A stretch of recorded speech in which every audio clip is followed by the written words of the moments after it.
Excellent. So maybe what I'll do first is I'll let the panel introduce themselves. Sure. And then I'll introduce myself, and we'll go to the questions after that. Okay, great. It's nice to see people still hanging around later in the evening. I'm Meghan Chayka, co-founder of Stathletes. Started Stathletes about 15 years ago. We mainly work in hockey and continuous flow sports, generating data sets, turning it into insights, work with leagues, teams, players, media, sports books. I also do national TV, so ESPN and TSN. So do a bit of both, but primarily have been, 15 years in entrepreneurship and self-funded, over 200 employees. So feel like I made it a little bit, but there's a lot more to go. All right, I guess I have to go after that. Doug Fearing, I'm the Chief Data Officer for Teamworks. Joined Teamworks last summer after they acquired Zealous Analytics, a company I co-founded with Luke Bourne and Dan Cervone. Let's see, prior to that, I had built the R&D group with Los Angeles Dodgers. A bunch of the folks from Zealous were with me there and are at this conference. Zealous and now Teamworks provide sports analytics capabilities for a number of pro teams. Really excited with the Teamworks acquisition. One of the things that I'm sure we'll talk about more, really giving us an ability to move into college and the professionalization of college sports, taking these, hopefully helping to take them to the next level. So, turn it over to Rob. Oh, thank you. I guess I'll just take this mic. My name is Rob Sawyer. I work for Big League Advantage. I've been working at that company for about 7 years. We originally started the company in terms of baseball player investing, so giving people a player, investment while they're in the minors, and if they make the majors, they give a percentage of their salary back. Since then, we've pivoted into consulting, in particular getting into college, with the name, image, likeness, changes. That's been a big opportunity, I think, for sports analytics companies, and we're definitely, trying to get into that space and help teams make better decisions there. Excellent. And my name is Keith Willoughby. I am the Dean of the Edwards School of Business, University of Saskatchewan in Saskatchewan, Canada. I've been Dean for 8 years. Unlike my three esteemed colleagues, I love sports, but I don't dabble in it near as much as my colleagues do. Although two things you should know, I'm the world's worst golfer to get a hole-in-one. So I've got 30 handicap with a hole-in-one. And if you're one of the 3 people in the world who look at the Canadian Football League website, you'll probably see there's a KPMG playoff predictor model that I create for the league that basically gets a lot of negative comments towards me and my family. Yes. Mark, do you have some comments at the beginning? Yeah, I was going to say, Keith, if you wanted to read these again, I have some bios for you. Yeah, we prepared. See how different bios. Turns out we know who we are. Yeah. It's a souvenir. Very good. And we will say my claim to fame is I want to live long enough to see the Leafs win the cup. Okay. So Yeah. one of these years. Well, colleagues, I'm excited to be here today. I know it's the end of a long day, and your phone's probably buzzing with Ryder Cup updates and seeing how that's going today. But this is, I think, a really fun session. Scott and Mark, thank you for allowing me the chance to moderate the panel. What we'll do today is probably for the first 45 minutes, there's some questions that I have that I'm going to direct to our 3 panelists who can offer their commentary, their feedback, their perspective, their insights. It's pretty informal banter back and forth. Then probably 45 minutes in, we'll turn the time over to the rest of you to ask any questions, any comments that you have for my 3 esteemed colleagues. So why don't I begin first? And I'll go to my immediate right to ask Meghan. Meghan, if you could maybe just describe, you already mentioned with your introduction the type of work that you're engaged in as a company, but how did you get involved in this work, and what were sort of some of those key milestones along your journey? And then I'll go to Doug and Rob with that similar question. So I, in university, was really interested in just like the quantitative subjects in general. I always was like math, physics, stats, took a lot of finance. Unfortunately, I graduated in 2008. So it feels a lot like today, right? Like worst stock market in history, worst housing crisis in history. So everywhere I went to interview, were like, you're great, but like no one is hiring. Like I was in New York City when Lehman Brothers were packing up their, suitcases, and I was like, this is the market I'm going into. So it's just not going to work to, get a typical job, be an investment banker, chase that road. So just started ideating of like, what could I do that was outside the norm, and what markets seemed ripe for disruption. And I actually started to pitch like healthy baby bottles, so completely different than what I'm doing currently. Although Jessica Alba with the Well Company, she went public with healthy baby products, so maybe I was onto something. Won some money and really kind of sharpened my axe, so to say, in pitching, discussing with investors when it didn't matter, right? I was pitching this company that I thought I wanted to start, but like didn't end up doing it. So I kind of had egg on my face sometimes when I would like answer stuff the wrong way, or make pitches that like didn't make sense at all, or I would like use so many of these acronyms that people use entirely incorrect. And then when we went to start Stathletes and we're basically like selling hockey data when people didn't even think, you know, you could be outside the eye test and understand hockey, we were getting things right and really like sharpening what we knew would fly in terms of a startup pitch. So essentially started unfunded because we won a lot of awards and money at a graduate level, and then went from there. So the genesis is I couldn't get a job, I had to pivot, and 15 years later I'm still doing it. All right, no baby bottles. So my sports analytics journey started here in Cambridge on the wrong side of town. I did my PhD in operations research. Was fortunate to do that at a time where Daryl Morey was actually teaching. So I took his sports management seminar. That was kind of my first year of my PhD. Only PhD student in that course. Really got me excited about the potential for a career in that space. Did some work in golf analytics as a PhD student. My claim to fame there is that strokes gained was coined, I think, based on our paper. Mark Brody did all of the real hard work for the methodology, but we had a better name. So I'm good at naming things, I guess is what that means for a sports analytics conference. I don't know if that means much, but yeah, so again, kind of got me excited about the field. Was in academia for a while, taught at Harvard Business School, UT Austin, Macomb School of Business, and again, like continued building this interest in the space. Essentially acted as a research advisor for the Tampa Bay Rays for 5 years while I was teaching. And continued to find that I liked my side hustle more than my day job.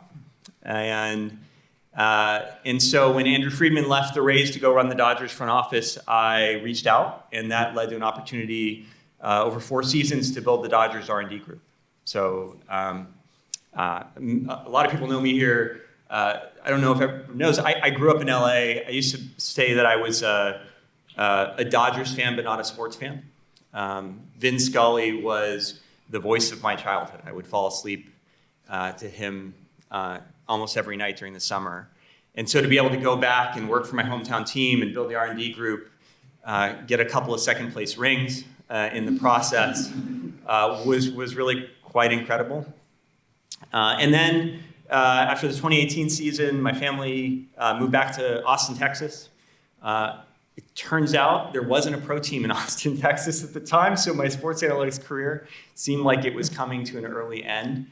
But fortunately, that kind of pushed me to found Zealous Analytics. So the reason I didn't have an entrepreneurial path, the reason for founding the company was to create a job for myself.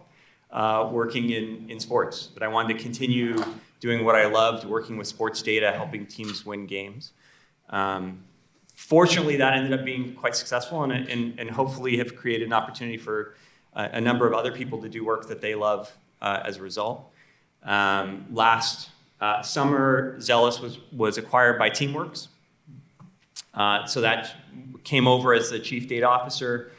Really great pairing of companies. In that we essentially have become their data science division. So keeping the team together, keeping the band together, still solving hard problems to help pro teams and now college teams win more games. And also starting to think about how we work with this broader set of data that Teamwork collects around athlete schedules and academics and strength and conditioning and nutrition. And so excited about the problems that we get to face there. Cool. Unlike my co-panelists here, I actually did not found the company, so I guess I have a little bit of a different story. I'm originally from Boston, Massachusetts. Go Sox. But a somewhat traditional journey.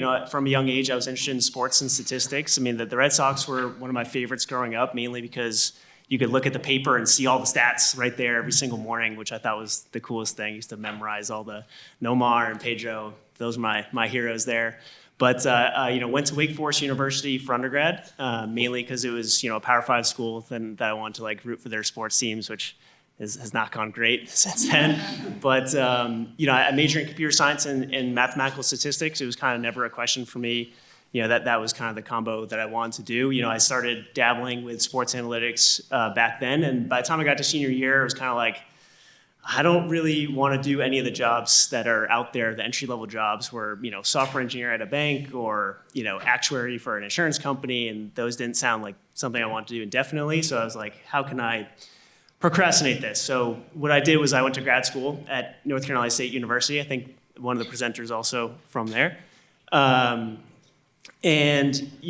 majored in computer science. I was pursuing my PhD. At the time, I thought you needed a PhD to do this. But I think thanks to some of the great work of teams like the Dodgers, I think teams have seen, sports analytics be useful, and those teams have started to grow. So, I was able to join my current company, Big League Advantage. Actually dropped out of the PhD program to join the company straight from there with a master's. I think one of the key turning points for me was, I thought you needed a PhD to do this, and then I had a coworker who got an offer from a team, and that was kind of a turning point for me in terms of my mentality of saying, maybe I can actually do this. So I went out and applied to every basketball team that I could possibly find. Basketball was my favorite sport at the time, and I got rejected from all of them.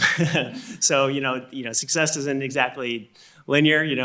Rejection is common in the industry. I think you just got to keep going, and I kept going. And one of the people that rejected me actually referred me to Big League Advantage, which is how I ended up joining the company. And I made that leap, dropping out of my PhD program 7 years ago, and it's been a great decision. It's been an interesting ride. We started with player investing, in baseball, like I mentioned before. We've pivoted now to college consulting. I think, a lot of the stuff Doug mentioned is stuff that we contribute with, but I think that the transfer portal is one of the big areas of, sort of influence there. There's lots of players to potentially choose from, particularly in college basketball when you have over 360 teams just in Division I, and then you have Division II, III, JUCO, high school, now international. So, it's been a really interesting and fun challenge to try to take on all those different spaces of player evaluation and how they can fit into different systems that coaches are running. So it's been a fun ride, and that's kind of where we're at now. We've also branched into soccer, which is where I actually primarily work nowadays. So it's been a fun ride. Excellent. Well, thank you. And maybe the next question, I'll go first to Doug, then to Rob, then to Meghan. You mentioned in your backgrounds how you were connected with actual examples. So Meghan, you mentioned hockey in terms of that startup pitch that you had years ago. Doug, you mentioned your work with golf and then with the Dodgers. And Meghan, I apologize. Maybe you'll take my Canadian passport, but I love the Red Sox. I'm sorry I can't cheer for the Jays. I went to the Red Sox game on Friday, so I feel pretty lucky. Good. Yeah, I brought some luck. Good. I'm a Jays fan. Okay. We won't talk about Vince We're doing Scully well. announcing the '86 Buckner game. His voice I still hear in the back of my mind.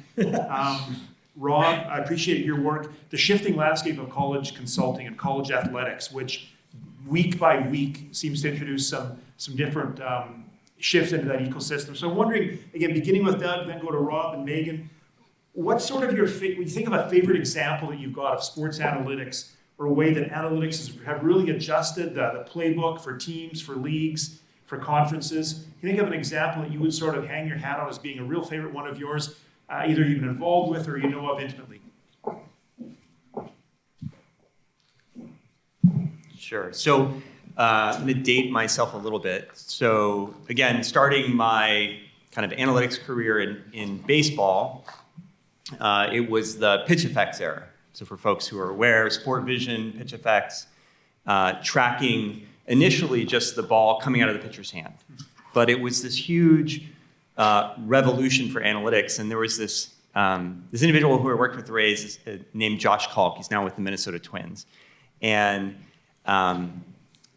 posted a bunch of kind of the early research on pitch effects and understanding pitch quality ended up being almost a digital scout for the Rays. So here was this individual who, I have to think about how I can describe Josh to an audience that doesn't know him. Half human, half robot, I think was probably, but not the typical type of person that you would put in front of a coach. Let's put it that way. And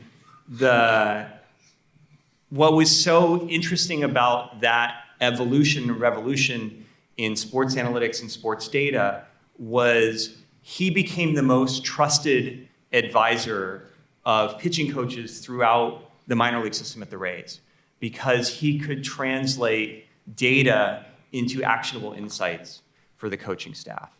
And this era that we're in today of player tracking and kinematics data is just so exciting for me and hopefully for everyone here, because it allows us as nerds to actually be able to have a compelling conversation with the coach, with the manager, and even a player to help make folks better. And so that early experience of seeing the nerd in the room be able to actually impact how coaches were interacting with the players because of data and because of the evolution of data, I think was incredibly compelling. Excellent. You, Rob. Yeah, so I have a kind of meta example that I think some people are familiar with that I think ties into an example I've seen happen time and time again. I think it's something that's really important for the space. I briefly mentioned it, but if you're not familiar with soccer, then you might not be familiar with the stories of Brighton and Brentford. So both of them have very similar stories in the sense of they have these childhood people who are fans of the team. They're relatively small clubs, spent most of their time in the third tier of English soccer, but Tony Bloom and Matthew Benham, respectively, both were big in the gambling space of soccer. They use quantitative methods to evaluate teams to be able to beat the markets and make millions of dollars doing so, to the point where they were able to buy their childhood teams. So Tony Bloom bought Brighton when they were in the third tier back in 2009, I believe, and Matthew Benham bought Brentford back in 2012. They were also in the third tier. Now, if you pay attention to English soccer and you look at the trajectories of these teams, pretty much from the moment they bought them, they elevated them all the way to the Premier League. Both of them are in their current longest Premier League stays they've had in their basically entire history of soccer. Those owners have now expanded into other clubs as well. Matthew Benham bought FC Midtjylland, which is a Danish team that had never won the Danish league, and then they won it 3 times in 12 years with Matthew Benham at the helm. And Tony Bloom bought a Belgian team that, I'm just going to say USG because I don't know how to pronounce it, but they also are experiencing their all-time success. And I think what's really important to know is this is not like the Wrexham story. This is more like the Oakland A's. They try to shun from the Moneyball analogy, but I think it's really important that they're using these quantitative methods and they're doing it in a very big public space. And I think that helps motivate other teams to believe that this is a valid way of approaching the problem. And I think that sort of competitive nature of sports, can benefit the sports analytics industry when we see these prime examples of this going well. I think on a personal note, I've seen it happen when I was at NC State. I remember they got TrackMan data for the baseball team. It was fairly new. And we kind of were like, well, what do you guys want us to do with it? And they're like, do whatever, do something cool. Like, do something that we think would generate insights, which was great for us, but it was kind of like, why'd you get this data? And we asked them that, and they're like, well, because UNC got it. So, I think that there's this competitive nature that's beneficial when we see an example like the Oakland A's, which is, one of the seminal examples here. And in soccer, I think Brighton and Brentford have done more for soccer analytics than I think a lot of other things have. I actually went to Wrexham this year because I did the Huddle Stats Bomb conference, so maybe we should pitch Brian Reynolds to do more analytics. Maybe it would help. I guess. Can you go next year? Totally. Yeah, why not? Yeah, he'd be pretty good. Yeah. From a hockey perspective, I think just using data to understand expected goals, just how much better they've gotten at understanding what actually contributes to scoring. When I started, it was kind of Corsi, just shoot the puck on the net. And then they realized, well, you got to get the goalie moving. You can't just have this really athletic big guy that's blocking the entire net and you think you're going to shoot and score. So starting to be a lot more finesse, or realizing that deflections, tip-ins, scrums in front of the net front presence contributes to a lot more shot quality. So you'll see teams that even shoot a lot, and a good example is the Carolina Hurricanes, who now has an analytics GM, Eric Tulsky, arguably like one of the more prominent people in any sports analytics running a team. And for him, they shoot a lot, but you can see that they're trying to get those second chances and deflections and puck touches. So it's very evident of where they derive shot quality from. From that perspective too, it's subtle, but a lot of those players that now can break that 30, 40, 50 goal mark that historically was really difficult to do it are, using a lot of the tendencies that elevate shot quality by a lot. So the game has changed, and it's been this like slow evolution year over year, but clearly if the players are seeing results, they're going to listen. And the nice thing is you can kind of like nudge them in the direction of analytics, whether they like it or not, because they get paid. They get paid. Yeah. Exactly. Money talks. Next question. I'm going to go first to Rob and then to Megan and Doug. So I'm going to have you maybe put on the crystal ball, maybe the fortune teller garb or something here, or try to maybe make a bold prediction. So, and I know earlier, Rob, we were talking about the shifting landscape of college athletics and sort of how it works in terms of analytics and player development and the whole money involved. So in your mind, what's the next big innovation we're going to see? What's that next big aha moment in sports analytics? Can you try to predict for us what you see either, if we come back to this conference, 2, 4, 6 years from now, what are we going to be talking about? What's going to be happening in your mind from sort of looking ahead for that perspective? So Rob, then Megan, then Doug. I don't know about any necessarily bold predictions that I have, but I think, we've touched on it a little bit. I think tracking data is a big one in terms of how we can move the sports analytics industry forward. I think a lot of times when we do sports analytics, we're very focused on the offensive side, particularly in soccer. We're focused on XG, we're focused on, expected pass value, as we saw earlier in one of the presentations. But I think that what tracking data opens up for us is really how we can evaluate the defensive side. I think the spacing is usually one of the things you see is of paramount importance in defensive nature for the more free-flowing sports like a hockey or a soccer. So I think that's one. I think the golden goose has always been injury prevention. So, as we get more like of the pose data and the sort of biometric data, I think that will be, really, really important. I think there's some regulations and laws that make progress there a little bit slower when you're trying to create a larger data set that you can use to generate insights. But I think that, everyone can kind of agree that that's a space we'd all like to see improved in terms of keeping the best players out there and making sure that, for their own career sake, as well as for, the team and to keep all their best players out there. I know it's not super bold, but I think those are two of the things I think are definitely in need of more attention. I think they're going to get them in the near future. Okay. Yeah, it's a good point. I think there'll be like more cross collaboration, and as developers get a lot more expensive and they go to these massive companies, we're looking at upwards of $1 million just for like one person for certain projects, and that's just to be like slightly competitive in the other versus other tech companies.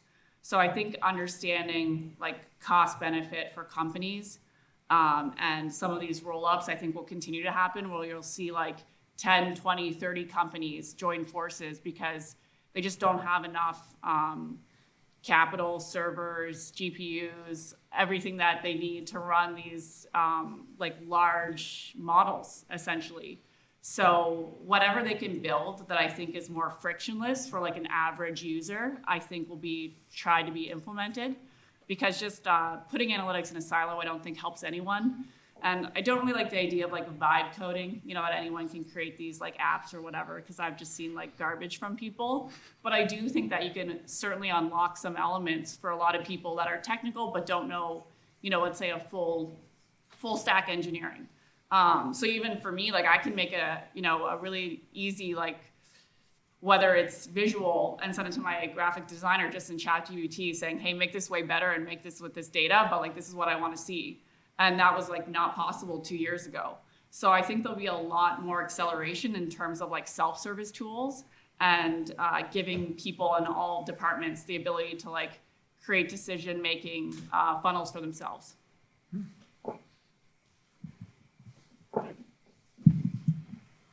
So So I guess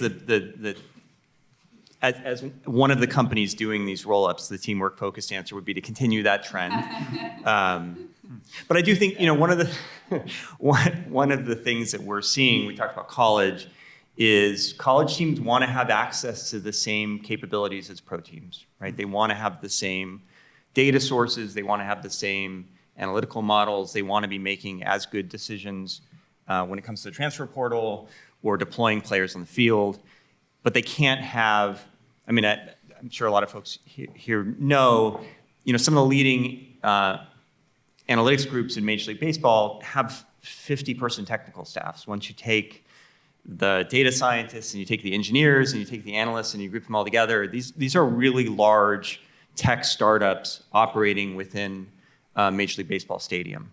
And that's how they squeeze every bit of value out of these complex data sources. Baseball teams are already working with player tracking, ball tracking, and pose data, right? So you look at what the next evolution is, all of those data sources are coming to other sports, right? We see pose data in basketball now. Teams are trying to work with those new data sources. Obviously, verticality is a huge part of understanding basketball. We're possibly around the corner for having access to pose data in both hockey and football. And these analytics groups are going to have to respond very quickly to these new complex data sources by growing at the pro side. But 5 to 10 years down the road, when all these data sources become available at college, there's no way they can keep up, right? And so, one of the things that I'm, again, excited about is as we continue to build these capabilities for pro teams and help them respond to the new changing complex data landscape, we're also thinking about how do we bring those to a much less technical audience at the college level who can use those, again, to improve all of their internal decision making. And that, nicely creates the scale we need to do some of this compute and build the staff. And these things are getting more and more expensive as the data gets more and more complex. So I'm going to go off script here. I have a script I'm trying to follow, but I'm going to call an audible to the line, if you will, because I really like some of the last comments. And I'll go first to Megan, then to Doug, then to Rob. Because you mentioned in terms of innovations, Rob, you talked about the whole notion of injury prevention, which is a really interesting idea. Megan, with the cross collaborations. Doug, that complex data landscape and how players obviously are interested in teams, general managers, coaches, staff. What will it take for sort of that analytics revolution? Let's think in terms of being able to infuse the general public. Will it be part of? Will you see on a ticker on if a game is being streamed or broadcast? Will there be an analytics icon that appears or something that mentions how analytics is impacting, or maybe it's win probability during a game or something? How do you see that? And maybe the answer is no, but how do you see that sort of transcending to the general public? Because I recall, again, I'm going to age myself here, but I remember years ago, the 2009 game when the Patriots under Belichick went for 4-2. Oh, they were 4th and 2, went for it against the Colts, didn't make the first down. Everybody was livid. And then they did the analytics, and it was actually a pretty good decision that Belichick made, given time and circumstances of the game. So, a long question for maybe a medium-sized answer. But what does it take to get this down to the level of the fan in the stands or the person watching a game on a streaming device? I have a couple of theories on this because I think there'll be a sort of a rebellion against it. I don't know anyone here that you see an email and you know it's been written by ChatGPT or been like, right, do you like it? No, no one likes it. So I think there's an element where you'll be able to opt out of a lot of this like AI overlays or whatever and allow yourself to opt into at certain points, whether that's like a trigger, whether that's a different stream. Everyone knows these second streams, and like YouTube is just like next level behemoth compared to like traditional media. So I actually see like that traditional media probably doesn't exist in the next like 15, 20 years. That, even on TikTok, there's a subset of people that they watch content on TikTok, they watch hockey content, but they'll never go to a game, they'll never buy a jersey, and they're actually not interested in hockey at all. They just randomly fell into this vortex of algorithms that suggests hockey. So I do think that sports and entertainment in general will evolve, where it's more on your device, It's in areas that you want to be in, maybe in WhatsApp and Messenger or whatever. But it's certainly not turning on a TV, going to a traditional event, seeing things the way that the world is currently. I think that, what we're seeing will just accelerate in the next 5 years in terms of washing out profits for a lot of these entities. I've been talking to some groups that say over 60% of website hits have gone down 60% this year, and they don't foresee that getting better.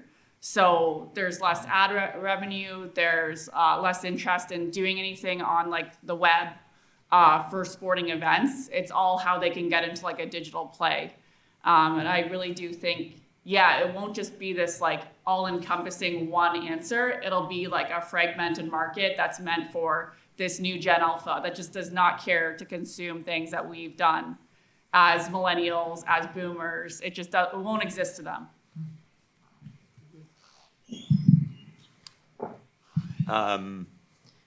I have not broken baseball. I would like to just point that out. Nor have the other R&D analysts in the room. No, I think there's a general concern with the way that analytics leads to optimizing the game and whether that keeps things entertaining for fans. And I think, baseball is actually a good example where, if we talk about how is analytics used to improve the fan experience, I think the league has actually done some really nice things to optimize the game to create outcomes that fans care about. How do we get more stolen bases? How do we get more balls in play? So I think there's some of that is not directly exposed to fans, but is being used directly to make the game better for fans and their entertainment. And then, fundamentally, sports is about narratives. We want to get excited about stories.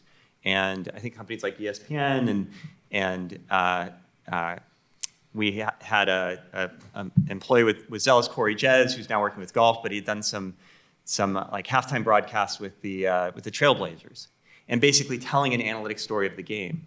There are folks who like to understand the data and know what the data tells. So I think, to Megan's point, sports is becoming fragmented where different people can access it in different ways, and more as that happens, as there are these different channels. As there is the Amazon Primecast that has more statistics and data infused into the broadcast, I think people will segment into the type of information, the type of broadcast that they're excited about, which will create more spaces for the work that we do to impact fans as well. Thank you. Yeah, that's a really interesting question. I think in soccer in particular, it's been kind of divisive because you have this, it's the beautiful game, right? We don't want to taint it with numbers, and it's also a game with very low scoring. So I think it's, a game that typically has been, a little bit behind in some of the analytics. But I think from my experience, talking to coaches and talking to fans, I think there's actually a lot of alignment with what the numbers are trying to do and their intuition when they watch a match, right? They see, oh, we didn't score as many, but we had a lot of really good chances, right? It's okay, well, XG kind of gets you there, right? It tells you, hey, you didn't convert them, but you made some. Now, I think I see a lot of confirmation bias there in terms of people like to look at it when they lose, but not necessarily when they win. But I think, and then taking it one step forward in terms of expected threat, I think people also intuitively grasp that, right? They know, okay, well, you can still have dangerous situations that didn't necessarily end up in a shot, right? And I think that's what expected threat is trying to quantify. So I think that there's starting to be some understanding. I start to see these things quantified on mainstream apps, like for FOTMob for soccer, has the XG right there, has the XG on target right there, has some of these slightly more advanced stats. I think it's becoming more public. But probably goes into what Doug said, people who want to know that type of thing will probably search it. I haven't seen it too much in your face in soccer, maybe because of that sort of culture that soccer has. But I do think that as people see it more and start to understand it more, that they start to grasp the intuitive nature of what we're trying to do with some of these stats, particularly in a low-scoring sport, like soccer. A question I'd like to ask, we'll go first to Doug, then Rob, then Megan. We have here at the conference, and there was a really impressive posters, presentations. We've had plenty of sessions today, some incredible talks. And you think of each of you who began careers with academic studies, pursuing it at different levels, and in dabbling and then basically jumping in the deep end of the pool, so to speak, in this field. what advice would you give to the individuals who are attending the conference today who might be interested in sort of launching a career of their own or collaborating in this type of area of sports analytics? If they want that to be their career, what would be the advice you'd offer them?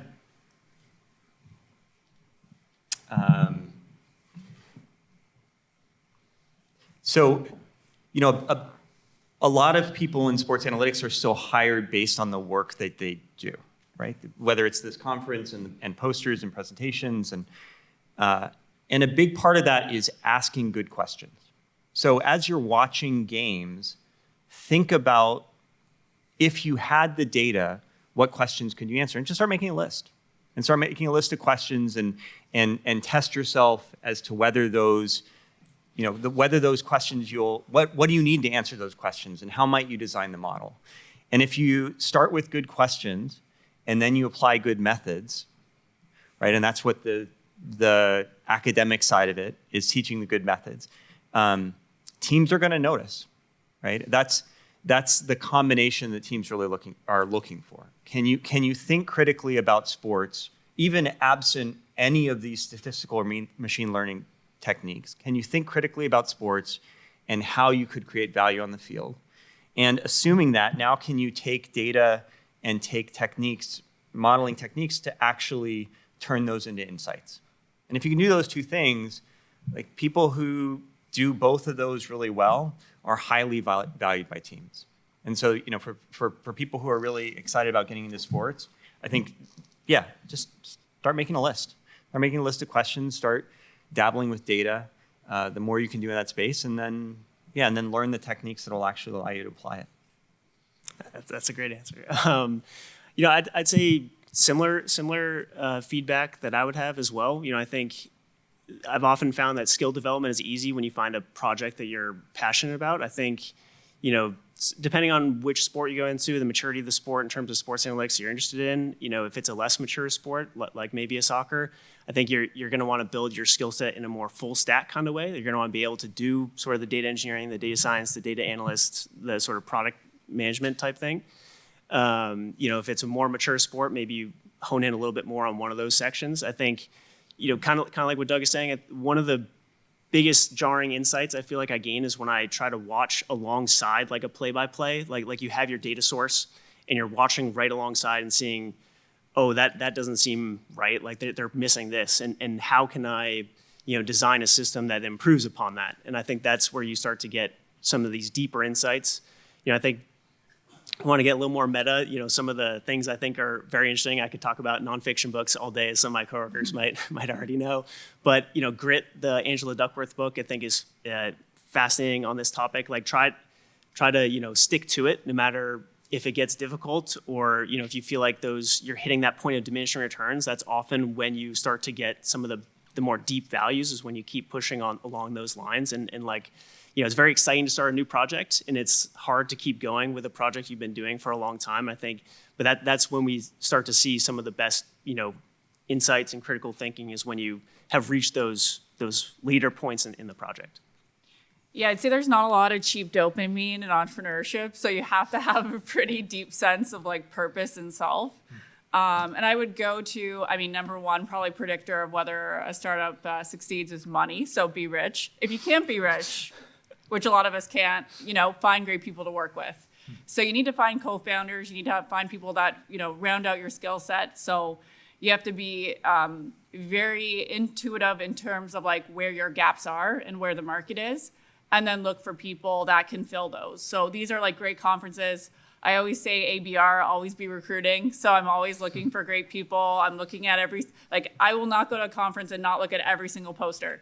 It is tragic how detailed I am sometimes, but I think that is one of the predictors of success. I show up early and I go through everything nonstop, and I haven't stopped for 15 years doing that. Heck, I was so early at one of the conferences that Michael Rubin was in the room by himself. And so I look and I'm like, oh shit, there's Michael Rubin. Maybe I should go talk to him. In my head, I'm like, maybe I should, maybe I shouldn't. I see Robert Kraft walk in. I was like, oh, great. Now I got Robert Kraft and Michael Rubin all to myself. So we were talking about business. And if I wasn't, 45 minutes early, I would have never got that conversation. So I think it's just the little things, the little habits. And just being okay with failure. Like I fail so often on so many projects that I think will be hits. But even if you have a 10% hit rate on what are like big, target markets, it works, right? The equation is there. So I put money at risk. I put people's time at risk, but I don't demand success. I demand excellence. And I think excellence translates to success over time. And even if you're not successful in that project, you can take what you have and keep going. So I think it's like a mindset shift in being an entrepreneur than just in being an analyst. And you kind of have to know within yourself if you have what it takes, because I certainly have cried a lot. I've had people leave, I've had people steal from us, I've had, you can run the gamut of everything that could happen. I think everyone in business that does big business has it happen to them. So it's your own values, your resiliency, and your ability to solve problems that I think gets you through. It's a wonderful segue from all three of your responses, maybe into the second half of our session. We said we would go to around 6:30, so we did about the first 45 minutes of a moderated session here. And I appreciated the notion of asking the good questions, being able to identify that purpose and self, always be recruiting, develop those skills. So colleagues, and I guess in the spirit of asking good questions and being able now to sort of furnish your own ideas, we'll turn the time and attention to you if you have questions for any of the three panelists in terms of their journey, their perspectives, and some of the insights. So I see several hands already.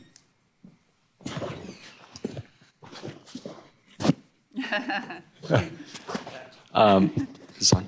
I have a question for Rob from BLA. In the question you just answered, your advice was to when you're working on a project to really work on all aspects of the project, from the analysis to the data science to the data engineering. Can you kind of go into a little bit more detail on what that means?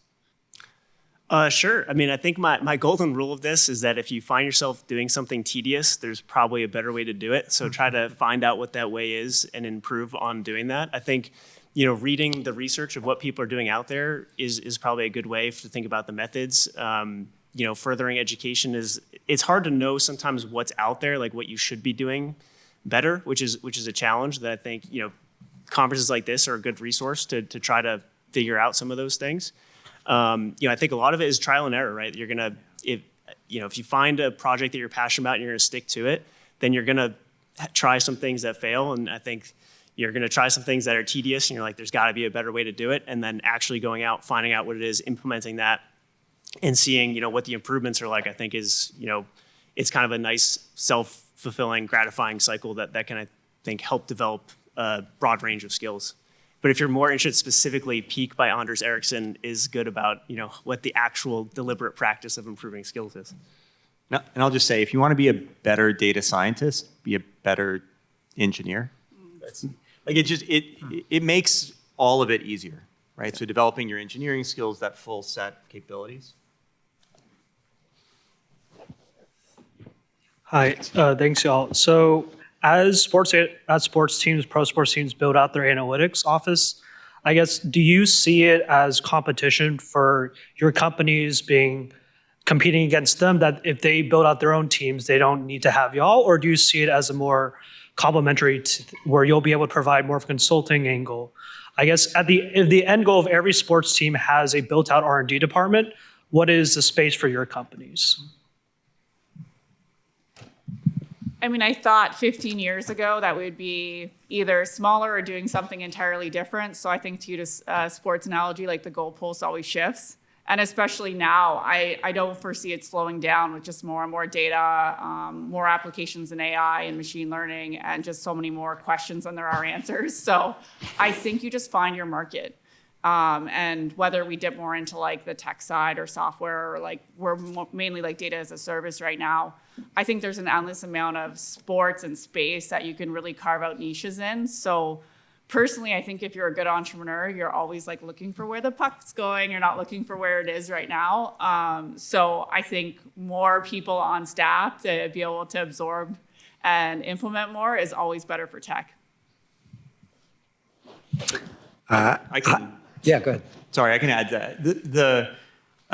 In the analytics space, it is something we think about a lot, right? Data science, we're building models that are very similar questions that teams are answering, using the same data sources, building similar models. So what's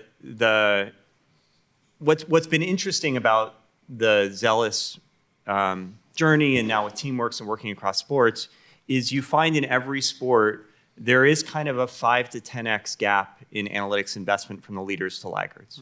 So in baseball, you'll have some teams, like I said, who have 50 or 60 person technical staffs, but there still are these teams that have 5 to 10. And so there's always some folks who are looking for an edge, and any edge they can find because they're willing to invest, they value analytics that highly. And there are some teams that are trying to catch up. And so what we spend a lot of time thinking about is how do we develop our platforms and develop our products that create value no matter where you are on that analytics journey, right? And the leaders, it turns out, can still value that because we're essentially a cross-checker. We're providing those same models and metrics that they're doing internally. They don't have other sources to look at to be able to validate that internal work. Whereas, those teams who are trying to catch up, we can complement a lot of their internal systems to give them access to capabilities that those leaders have. So again, you have to sort of cater the story to the customer and the team that you're working with, and it's nice that we're in a position where we can work very closely with our clients to make sure that value is delivered. But it is, to your point, you do have to be pretty thoughtful about how you're working with and supporting internal groups so that our platform can be valuable. And Yeah, I can touch. That's a great question. I'm going to touch on that a little bit too. The thing we found for now, which maybe won't persist in the future, but for now, I think we've found a nice sort of breakdown. The reason I harp on sort of transfer pool or player recruitment is that some of our clients do have in-house analytics teams, but most of the projects they're working on are kind of those projects that almost require you to be in-house in terms of self-scouting, player development, those types of things that are more day-to-day, that kind of require, feedback more directly from the coaching staff. Whereas the player recruitment side, particularly in soccer, when there's tens of thousands of players, is an area where they're not nearly as focused on the day-to-day. And I think that's been a nice sort of breakdown of responsibilities that we found with our clients so far. But, I think having different opinions is also probably an important thing. I think a lot of us understand the benefits of ensemble. If we come up with these independent opinions, they're probably better than individual ones. So I think, even if they have their own recruitment stuff, having a second opinion, like Doug mentioned, I think is a valuable thing. I think most clients will see that, particularly the ones that are, paying for that size of analytics team are probably going to understand that concept well. But good question. This question is more for Doug, but anyone feel free to respond. And I don't know how sensitive your acquisition was, so feel free to be as vague as you need to be. But I was just curious a little bit about that process. Whose idea was that? Where did it originate? What was the process like? And what are some pros and cons of being acquired? Thanks.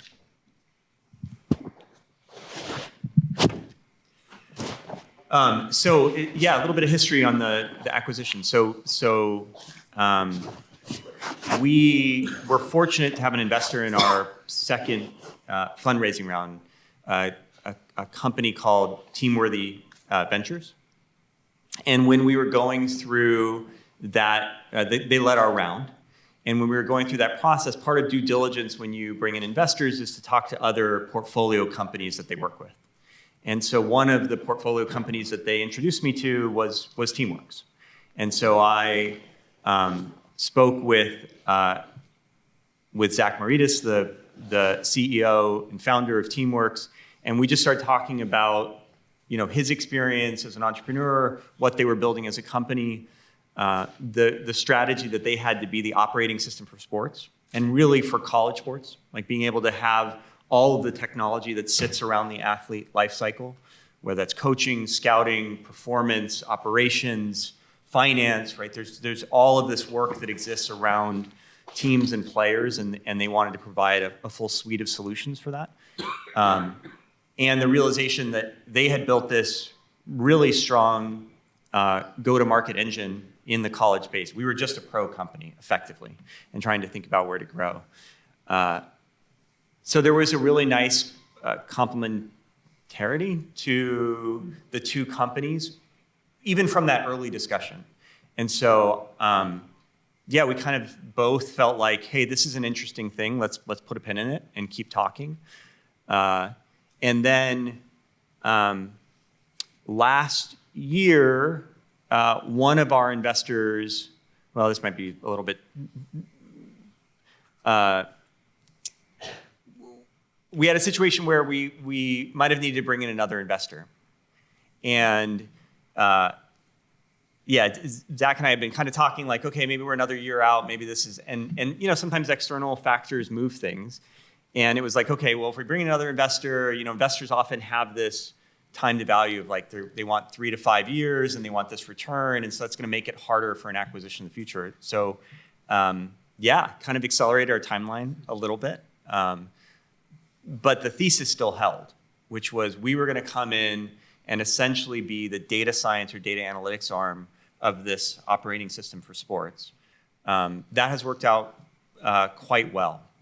We have a number of folks here who were at Zealous and now Teamworks. I think a lot of the day-to-day of what we've done has stayed the same. We've been able to build premium analytics solutions for pro teams that are now being taken to college. So yeah, Teamworks Intelligence is effectively Zealous but rebranded. And yeah, and for me, being the chief data officer, being able to be involved in a broader strategy, that's worked out well as well. So it was one of these fortunate acquisitions where, you know, there was some motivation to do this because of the financial side, and but it worked out well financially, and I think also worked out well in terms of how it's allowed people to continue doing the work that I love, that we love, working with teams. I have a question for Megan, and specifically for the process of working with hockey teams, with staffletes. I know we heard Rob earlier talking about pitch FX and how conversations, especially with pitchers, can be particularly insightful. I think you see baseball as a history of being kind of a cerebral sport. You see like pitchers and players characterized as these serious guys who care about the numbers and care about pitching and stuff. And I think you don't really see that a lot with hockey. And so I'd love to hear you expand on like how you were able to make those conversations, especially with coaches and teams that really value the eye test over anything else successful when you're selling this product that obviously we've seen in the previous presentation with, I'm sorry, I'm forgetting his name. The previous presentation of how useful that data can be and how you have kind of sold that to a sport that's characterized itself by not being by the numbers and really just being by like a athletic feel sport. Sure. I mean, it's a really good question because I was actually a baseball pitcher. So 18 years ago, I was like, sorry, you know what about hockey? And this is how it operates. And like, these are all a million things I know about one pitch that I made, and I love it. And I would just dig into it all the time. So definitely a learned experience from startups is you don't have to be like the subject matter expert in a space to like really actually have probably more of an impact, because you don't have like the cultural norms of like, this is how things go. Like I just thought people operated a little bit more like baseball than they did like hockey or maybe even American football at that time.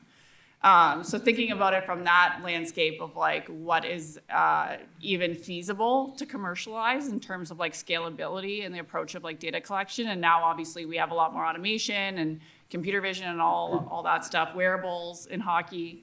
But you just have to show them quick wins or like how you can make their job more efficient. I actually talk to a lot of coaches now in the NHL, and they're actually quite receptive, because if you can speed up their process of what they usually do, and or help augment things, or even like make things that they do over and over again like seamless, like you have pretty much their interest not only peaked, but like a very good working relationship. So I see it as even working with people that I hire and work with as a team. Like you're working to a greater goal, you're on their side, and you want to see them achieve their objectives in the way that they do that. So trying to reverse engineer how they typically work, and then either make it better incrementally, or try to like, show ways in which they can improve and gaps that they've had, whether it's been like just historically how their group has worked, or like finding case studies to help them understand really quickly.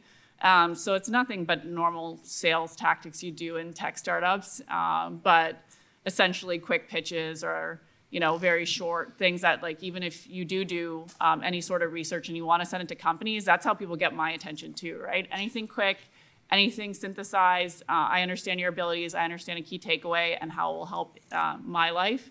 I feel like that's, really resonates well with hockey, and coaches have one of the shortest lifespans in sports too.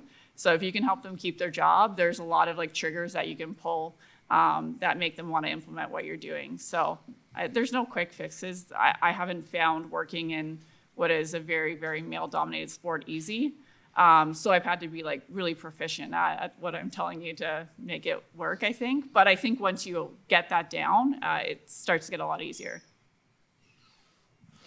Maybe I'll just tack onto that real quick. I kind of interpret your question as like, how can we change the perception of some players are considered smart or heady, whereas others are considered like athletic. And I think in soccer you see of this a lot, where central midfielders are usually considered the kind of high IQ type of guys, where players across the field like wingers or forwards are more considered like the more athletic type. And I think the scouts we work with probably think I'm wicked annoying, but I'm always pressing them in terms of like, well, what do you mean by high IQ? And trying to think about what are the factors that we can try to quantify to evaluate intelligence so that we can bring that mentality to try to evaluate other positions as well. So I think that's how I interpret it, and that's how I try to approach that problem. And I think they've been somewhat receptive to it eventually once I push them enough to try to get them to break it down a little bit more to things that we can think about quantifying from the data that we have. I think that's how I've generally thought about it. Yeah, and if you can't measure it, it's in the residual. So.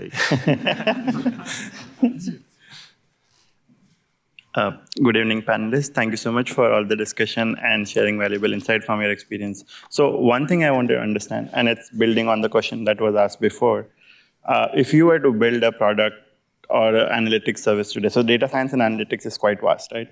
If you were to build something today, which sport would you focus on, and what kind of product and services would you build? Thank you. I think generally speaking, you'd want to try to pick a sport that you have a strong interest for, a strong passion for. I think, trying to develop your understanding of the game is a really important part of the analytical process to figure out what you want to be modeling, how you want to be modeling it. I think that's probably first and foremost for that question. I think that if you're interested in all sports and you're trying to pick one, that's a trickier question. I think you'd probably want to, like Doug said, try to pick a specialty area maybe in terms of, recruitment in a sport or something of that nature, where then you want to be thinking about what are the business opportunities in those types of spaces. I think it's a tricky question to answer because I think each sport has its own nuances that, I've only worked in two, so it's a little bit tricky for me to answer for some of the other sports, but I think that's how I'd approach it from a general sense. Yeah, just to add for this group, if you're focusing on optimizing financial outcomes, this is probably the wrong room. No, I mean, right, we're in sports because we like sports. So I think to Rob's point, finding the thing you're passionate about that you'll enjoy having as your day-to-day is the most important part of it, right? That's what we're here for. So yeah, I mentioned Corey Jesse earlier. He works in golf analytics. He's working with the U.S. Ryder Cup team. It's never going to be a giant business. He's consulting with, but he's working with pro players, and he walks PGA Tour events, and he builds models to help them get better. And like, he thinks it's the coolest job in the world, and for a lot of people it would be. So it is much more about what do you want to do, and what are you passionate about, and how do you make that work? Even for me, like obviously the acquisition was a really good event for Zealous, but fundamentally, I started the company because I wanted to keep working in sports analytics, and started with baseball because I was passionate about baseball analytics. And so I think finding the thing that is going to drive you to work, if you're starting a company, drive you to work 80 hours a week. I hope that no one might be saying this, right? That's the thing that's most important, rather than trying to optimize on some sort of business outcome. And find something that you love. But I will say you can go back to like Startup 101, right? Like, what's your total addressable market? That's like part of the puzzle, because you have to survive, right? To work in sports, you have to survive. You survived. Exit is great. It's a good outcome, right? You grow, you exit, you IPO. You have 3 options. Or you can be an analyst. You can grow through those channels. So I think you just have to, like you said, like Corey's job, and he's a wonderful human being, super smart. You can create whatever career you want, essentially. Everyone in this room is smart enough to create whatever career they want. I 100% believe that. So put it down on paper, reverse engineer what skills you need to do, and go do them. It's that easy. Right. Yeah, I guess it should be clear. If pickleball analytics was your thing, there is not a market for that yet. Yeah. Although Tyrell would be very excited. Actually, I'm going to piggyback on that question because, like a census taker, I've been keeping track of which sports we've been talking about thus far. So I've heard about, of course, football, baseball, basketball, golf, soccer, hockey. Other than pickleball, are there some sports that might be untapped? A lot of sports will gather data, but are they transitioning it in information analytics? So sports like lacrosse or rugby, swimming, Women's gymnastics, sports, field hockey, women's volleyball. Sports, do more women's sports. There we go. Huge market. Okay. Cricket. I was going to say sorry. cricket, actually. I was going to say cricket as well. I think we have a very maybe Women's American-centric. sports, definitely. Yeah. Yes, Yeah. sorry. And the data are there now, right? There's a lot of companies who are providing the data to do the same type of analytics in women's sports. But cricket is a fun one for I like it better than baseball now. So that's a low key. Oh. Feel free to talk. Feel free to ask questions, but I can tell you why cricket's better than baseball. And maybe just go back to Meghan, because your comment generated plenty of applause. Like, what do you see in sort of that transition where women's sports is becoming maybe that opportunity of some real significant untapped potential for key analytics introduction and infusion? Well, I just think the explosion in attendance, which has always been there, but has never really been captured in a lot of ways. I mean, the PWHL says they're second, third year going into having a league. So before then, it was fragmented with a couple leagues. It was hard to find, and now they're on YouTube streaming. They have multiple broadcast partners. They just expanded 2 extra teams. Franchises are going up too in the WNBA. I mean, is there a bigger name than Caitlin Clark? Not just in sport. Like, people on the street know her as a person. Not, she transcends sport. And I saw her play, and if someone told me I played a lot of basketball when I was younger too. I played in the provincials, and I just didn't think that there was any path for me to play professional basketball that made sense, or baseball for that matter. So to see the Indiana Pacers stadium, like, I was moved to tears that there were that many people, and the product on the court was so exciting. It reminded me of college basketball. Everyone tried, everyone ran. It was just incredible basketball, and I had so much fun. And I think that's what sport is about too. It's the entertainment level. So I think when you strip away just like what the traditional marketing is telling us and look at the actual performance, women's sports is not only up there, I think it'll continue to just like capitalize. Like, we see them as influencers, they're role models, they're speaking out against like social issues, they're doing so much more than just playing the game. So I'm extremely bullish on women athletes. And just to tack on that from the soccer perspective, it's also been growing. I think women's soccer saw its first $1 million transfer, which is kind of indicating that the money is starting to flow into women's sports Where as they well. go, Chelsea? I think so. Yeah. Right? I think 1.5 or something like that. The Americans have always loved the American women's team because they've been very good. But I think that across the world, all those big clubs also have a women's affiliate, which I think is gaining in a lot of popularity. And we've started to see it in data sources as well. Being covered in a lot of the same exact data sources we use for men's. So the capability is there, I think, and the money is starting to become there as the popularity is growing. So I think it's it's definitely one for the short midterm future. My question is along those lines. All 3, hockey, soccer, and baseball, have either had recent expansion teams or are in discussions for an expansion team. So if you were handed the keys to one of these expansion franchises, where is the competitive edge at? Like, what would you focus on to take your expansion franchise to a competitive team really quickly? Well, I mean, there's actually been some very successful expansion teams right off the bat. So I think the expansion draft, like really understanding what those rules are, and I think some teams have done the Vegas Knights. I think their first year were extremely successful, if I remember correctly. They've already won the cup. Yeah. Yeah. So I think having a really good understanding of that and how you can evaluate players in that context, I think is the first step. I don't know if you mean like longer term or if you mean just in the immediate future, but I think that's like a very active area that I know that teams put a lot of effort into. Is the expansion Do we draft. have anyone from the Kraken here? No. So the Kraken is kind of this cool story where they, they had a year to essentially build all of their models and capabilities ahead of actually starting their first game, right? So I think that would be a pretty neat opportunity to be able to start an organization from scratch, build it up, and then hit the ground running. Yeah, and there are a lot of examples of if you have a good strategy around the expansion draft, you can really have a competitive roster in your first year. I think it would be harder in baseball at this point, but That reminds me that I think one of the more important things you could probably do when you're starting a team from scratch is building the right processes from the very beginning. I think, having the right culture and process in terms of like, this is, how we do things in a very analytic forward way it goes a long, long way when it comes to, there's a lot of teams out there that use analytics, but they really just use it to say they have it without actually using it. It's not actually part of the decision-making process. So I think if you can get that part right too, in terms of, making sure that it's being used from the ground up, I think that would go a long, long way in terms of the long-term success. So it reminded me of that. Yeah. Oh, thank you. Hi. I have more of a philosophical question, and you guys have already touched on it a little bit. You've talked about like the adoption of analytics and data and stuff like that in various like different fields.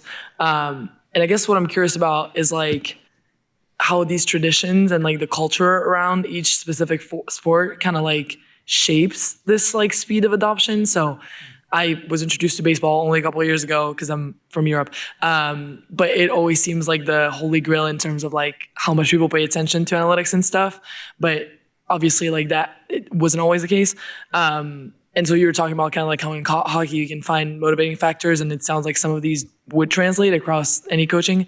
But yeah, I'm just curious if you think that there's like cultural, like, sports specific things that would make it that your arguments would be different in like these different sports, and like the speed of adoption as well. I think the low-hanging fruit there is that I think like the more state-driven sports, so like baseball is like a very, there's a kind of well-defined state, and then there's, not to simplify baseball, very complicated, there's a lot of nuance there, but you have these more limited sort of one-to-one interactions. I think that sort of made it maybe the natural first step for analytics. And I think you've maybe seen a little bit on the opposite end where soccer is like this more free-flowing sport that makes it, a little bit harder to sort of discretize some of the things that are happening on the field. So I think that'd be kind of the immediate answer. And I don't know exactly all the sports that are, in the scope of this sort of question here, but I think that's sort of the immediate, answer that I would give in terms of, football also maybe a little bit more forward because of it's a little bit more state-driven, but it still has some of these free-flowing elements that now we sort of have the data to quantify. But at the beginning, you still had the sort of first down, first and 10 kind of, states to help drive the analytical process forward. Yeah, and I think there's like sneaky ways too to create a faster adoption curve. So we made a video player that has a really good compression algorithm that like the storage and the ability to like recall it really fast on an iPhone is easy, and there's like no login. So if you can text something, it's like frictionless, you pull it up, it plays. But it also plays like the advanced box score. So coaches will be like, why am I seeing like passes and all of these details? And I'm like, sorry, you're gonna have to learn a little bit. And so like you just sort of like trick them into some element of like just understanding and playing along. And I think that's just like the road that you can walk customers down. So it's like a customer journey. Everyone's on a different road. And even people who use like Apple iPhones, right? There's laggards who like are finally now like, oh geez, gotta get an Apple in 2025. Like, that happens. So I think knowing where you are on that adoption journey with your customers, what segment they fall into, and how you can sell them and like what product quadrant and like what that looks like is like really important. Yeah, I mean a little bit of both points, right? I think a pretty significant factor in the rate of adoption for analytics across sports is just the quality of the insights that can be provided through analytics. And historically, if you've looked at a game like football, before there was player tracking, it was just really hard to attribute who was creating all the value on the field versus this discrete game like baseball, where even without pitch tracking data, we could look at these individual interactions and figure out who was, or at least estimate who was creating that value. And then to Megan's point, you do have to cater your argument, because even within a sport, you have these leaders and laggards, and they're all sort of coming from different places, and maybe you have a coach who's really receptive, but a general manager who's not, and so that, you can make more progress on the coaching side and hope that you eventually get to the front office. And so, I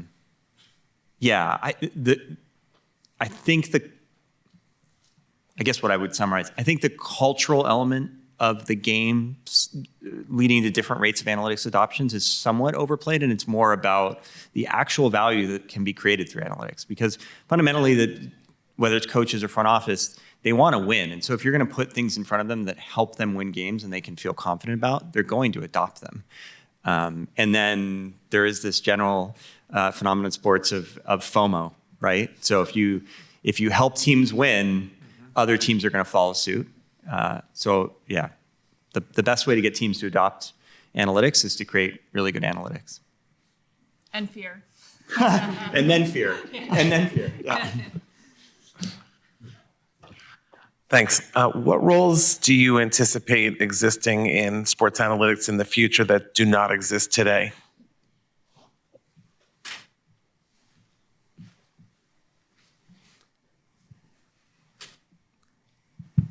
All right. This does not exist today, because teams do have these roles, but it's a really rapidly evolving role in front offices is product. Right. So I was going to say product manager. Yes. Beat me. Sorry, but a lot of R&D efforts initially were driven by the R&D team. We're going to take the data and we're going to try to come up with insights, and we're going to push out things that we hope people will use. And now that we're getting to an era of more analytically savvy coaches and front office members, it's starting to pull more, which is great. Like, they're starting to ask questions. How do we answer this question? How do we do this thing? And it's creating this tension around prioritization and road mapping. And so more people who can essentially bridge that gap. And again, some of the people in this room probably could very effectively. How do you essentially build an organizational roadmap for the sets of analytical capabilities? And then very importantly, UI tools that sit on top of those that make it actionable for our coaching staff. I mean, it's something that, as tech companies, we think about a lot. We think a lot about product and product management and product road mapping. But that same mentality has not infused all sporting organizations. There are some, but it's definitely moving in that direction. Yeah, that's fair. I mean, if you're a good product manager, you can make a ton more than in other companies than in sports. But certainly if you can position yourself anywhere that detailed, understand enough technical expertise, have some engineering background, have some statistics background, hold people accountable, be a great leader. I mean, you almost have to be a CEO at that point to be a good product manager, but certainly very desirable, very well paid. And if you can show the ability to contribute, like, the sky's the limit and where you can work. I don't want to poke any of the three bears sitting beside me, but we've heard the F word tonight, the word failure. And I apologize, Megan, I brought up the Leafs. We will win the Cup one of these years. Rob, for my fellow Sox fans, I apologize if I triggered remarks. I mentioned the Buckner game in '86. But you said, I can look at my notes, sometimes you have to be ready to fail in these. And Megan, you even mentioned a 10% hit rate. So without trying to go into gory detail, because I don't want to be, to put you on display, but can you talk about a situation, and maybe it's a learning from a failure, from a thing that just didn't work? You had this really good idea for a sports analytic possibility, and it didn't materialize at that time, and be what you learned from that experience. Well, I think going back to the product manager comment, that's why they're so important, because a lot of times things don't necessarily fail because it's a bad idea. It's just like the execution isn't there, the capital isn't there, and or the market isn't there. So knowing either what customer or client type is going to pay, or foreseeing what segment of the market is interested in it, and then having a great plan of how to attack that and how to build it. Because as we know, getting engineers to work with creatives and getting a seamless team effort that then rolls up to sales and marketing, there's a ton of moving parts that all have to go together. So I don't know if I know a startup that hasn't had a failure a quarter.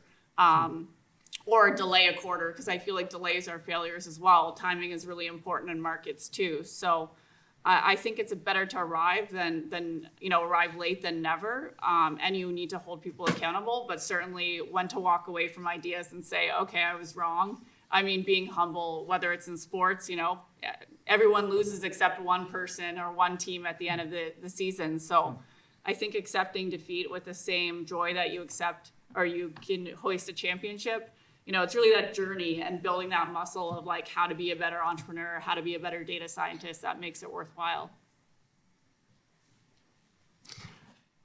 Yeah, that's a great question. Maybe I'll go a little more in the weeds with some of my personal experiences. I think when I first got into sports analytics, I was maybe a little naive in thinking that we can quantify everything we need to about a potential transfer or about a potential player entering the league and trying to know everything that we need to about that player. I think once we started working with coaches and scouts a little bit more, we learned that there's a lot more to it. And just because you can't quantify it doesn't mean it's not important, right? I think there's, kind of the mental side of it where you see, some players who are young that take it very seriously and that probably has a significant impact on their development curve rather than someone who's not like a true professional. Now, the degree to which that should be valued, I think is definitely up for debate, maybe a little bit overrated, but I think that's, maybe I guess a personal failure of mine is like not fully understanding that problem until, we were kind of in the room and understanding that there's going to be a lot of uncertainty in this, projection. That's why, I like to see a lot of the Bayesian methods being used. I think that's a super important, sort of mindset when it comes to, really understanding and trying to propagate that uncertainty forward to the decision makers of, we think this could go well, but there's a lot of different outcomes here. I think, and like Megan said, being humble in that process, I think is important as well, to having that go well. Yeah, I don't have any failures. I'll give a specific example. So in some of the folks at Zealous are zealous to Teamworks are very aware of this. So when we first started our baseball platform, I think a lot of the individuals who had built that had come from teams with very robust R&D infrastructures, so full sets of engineers and analysts. And so we had this idea that we were going to build all of these really granular capabilities. We're going to give you 35 different metrics on every different pitch. We're going to give you on every batted ball. We're going to break down the game into every most granular level of detail that we could, which seemed great, right? People loved the pitch. It was like, we could do whatever we want. We're like, yeah, we're going to give you all the data. Until then, we sort of hit a team that didn't have that robust analytics infrastructure. And was like, yeah, can you tell me who's good? Like, well, you have all of it. You can figure out who's good. And so there is, I think, for me, and it gets back to this product question that Megan was talking about, you have to be willing to adapt and listen and understand what your customers need. And in sports, there is this range. Like some people need this one thing, some people need to just know who's good. And even the teams that just want to know who's good, they still want to be able to back that up with all the granular information. But for us, that was that was a learning as part of the Zealous process.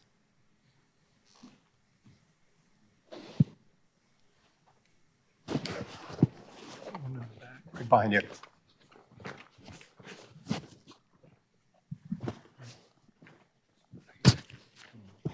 Hi.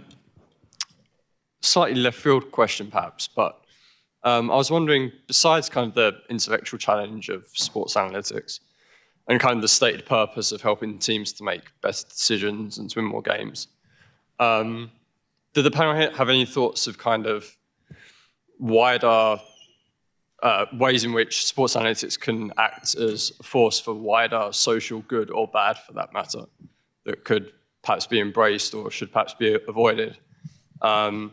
I'm thinking like back to when I first got involved in sports analytics, perhaps naively, I thought, if teams that have got more money than they know what to do with can be taught to spend it more wisely, perhaps more money could be directed to philanthropic causes. Perhaps it could prove a fertile breeding ground for R&D developments that are transferable to other domains. I don't know how realistic that kind of thing is, but I just wonder if the panel had any thoughts on that. I can go kind of like hyper-local personal thoughts on that. I think bad. It can create a lot of discourse against athletes, or you see like athletes when, especially like tennis players get a lot of hate, right? In terms of like sports analytics or what they've done or how they're perceived online. I think for good, I've learned that there's this demographic of like, especially young boys and girls for that matter, but a lot of boys from 7 to 15 that don't like math. But all of a sudden you start teaching them with some sports analytics. So I've gone around just doing like mini lessons, trying to get more people thinking that math and stats are cool, and using, hockey and NFL to be like, hey, let's like calculate the probability of this, or do really simple addition, or, basic calculus to get them a little ready for university. And sort of break down that mindset that like they can't do it. So using sports as a vehicle, I think, for teaching and just for getting like that early adoption into like, hey, this is not, voodoo or something that, only certain nerds do, that like we can all do it. I think that there's a lot of good in sports for that.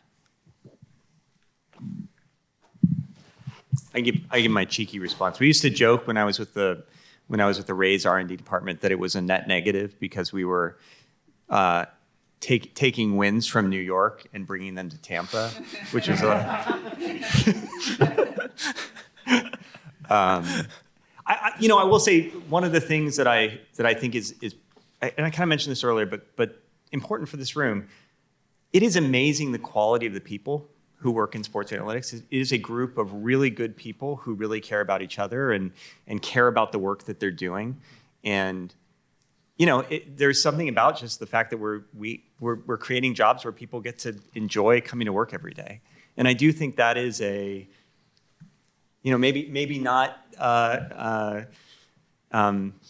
maybe not saving the world philanthropically, but if we can all take the fact that we have these amazing jobs and find joy in that and share that joy with the people around us, I think that is actually a pretty good thing. Yeah, I love those two answers. I mean, Megan's in particular, I used to tutor and use sports examples all the time. Maybe that's just because of me, but I think they liked it as well.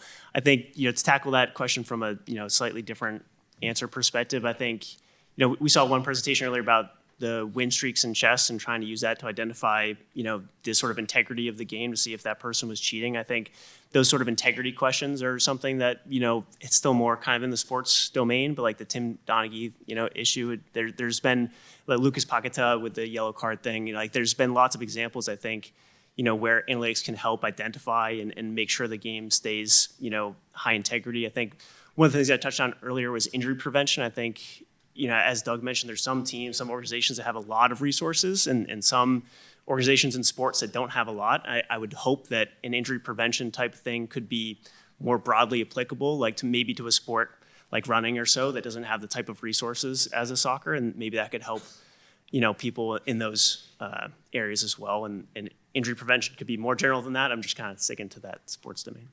I want to adhere to our time, and maybe if there's one more question, perhaps someone else ask it. Maybe we'll have one response that'll take us to the 6:30 hour. Yeah, my question was for Doug. It's kind of a two-parter.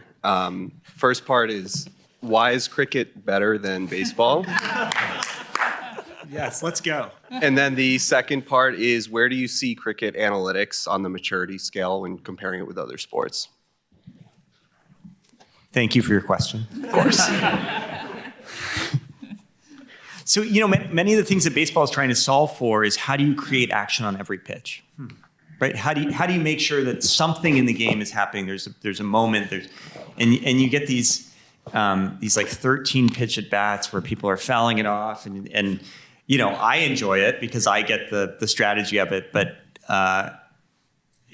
my son's checked out on his phone by like pitch 4, and So one of the things that I really enjoyed about T20 in particular, same kind of duration of play, but every delivery, every bowled ball, something happens. So the score changes, something happens. There's just more action. And coming from an operations research background with focus on optimization, and there's a little more game theory in cricket. So baseball, the optimal strategy tends to be the same. There's only very few situations in the game where it's not just score the most runs you possibly can and swing the hardest and throw the hardest and do, cricket, there is a little more nuance to if you're chasing a score. So this idea of one team batting first, one team batting second and chasing, it creates some really interesting dynamics at the end of the game. And it also creates some suboptimal behavior where teams always make sure the games are close. Both in a good way and a bad way. Like the games are always close because they'll slow down too much to try to be strategic and the game will be close to the end. So it ends up being a really fun, as a fan, a fun watch. And from an analytics perspective, it has all of those advantages that baseball has of being a lot of discrete matchups where you can look at, understand the contribution of the bowler, understand the contribution of the batter, and start to think about these strategic questions in a way that you don't get to as much in baseball, or at least there aren't as many situations where you should. So yes, that is my pitch for watching cricket. For those of you who have not watched T20, it's super fun. It's I think outside of pickleball, it might be the fastest growing sport.